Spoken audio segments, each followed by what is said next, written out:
Welcome back to Sportsline Overtime.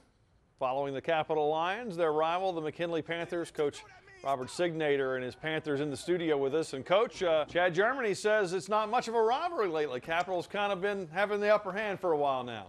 Well, I don't know what he's saying. I'm 1-1 against Capital. He put 48 on us last year, but we beat him the year before. So it's an even wash with me. So all I can do is tell about what I've done. Aesthetically, we got some excitement just coming out to your spring game. You played Edna Carr, and you played at the Louisiana Leadership new turf field. What was that experience like? It was wonderful. Had an opportunity to play on something that wasn't going to give or go. Last year was a horrible season in terms of weather and fields. We opened up with Scotlandville there, and then we come back and play Catholic High also there. So I don't know what's the status of the Capital game.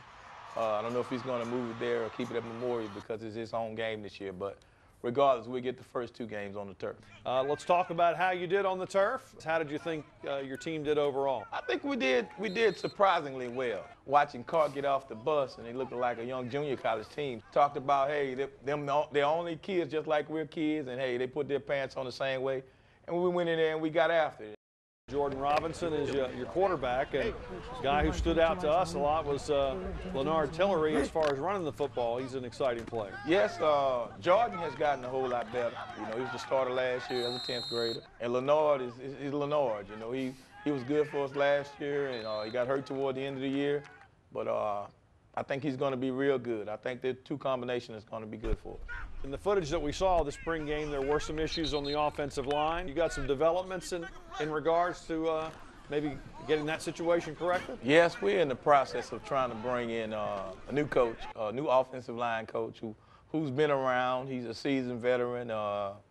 Hopefully we can get him in and he can turn this thing around for us. All right, on your right-hand side, Jason Dykes is a linebacker. Jason, how did you feel the spring game went, and what do you see your role for this Panthers team this year? I think we did pretty good in the spring game, considering the fact that we're coming back from the season that we had, and I feel like we're nothing but getting better. Yeah, what was it like to go through 1-9? Because even before Coach Signator, McKinley's been competitive in football.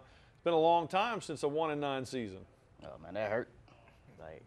I can't say nobody like that. So I know we're not going to go through that again. All we can do is get better. On the other side of Coach is John Keller in the defensive secondary. As far as looking ahead to this season, the schedule you guys are playing, some of the competition in the district, how do you see McKinley competing better this year? I feel like we can compete and probably win district this year. Looking at the competition and the DBs, we gonna do better. Coach, you used to be at Clinton and Jackson, consolidating into East Feliciana's Tigers. What do you think about that? Well, economically, it may be the right thing to do for the parish, but it's a rich rivalry between the two. And if need be, I think they should have stayed separate, but I don't know. I'm not here to say there and they. I think it's going to be a real good team that way, either way it goes. And speaking of traditions, we're all about tradition on Sportsline. 20 years, we're celebrating our anniversary. Have you started a tradition of the Hal Mummy towel? You look like the Kentucky coach. Yeah, I try to get the towel to try to calm myself down and do the John Thompson thing, bite the towels. I love it. I love every minute of it. And wins make everything better. Isn't that the truth? All right, we'll wrap up Sportsline OT when we come back.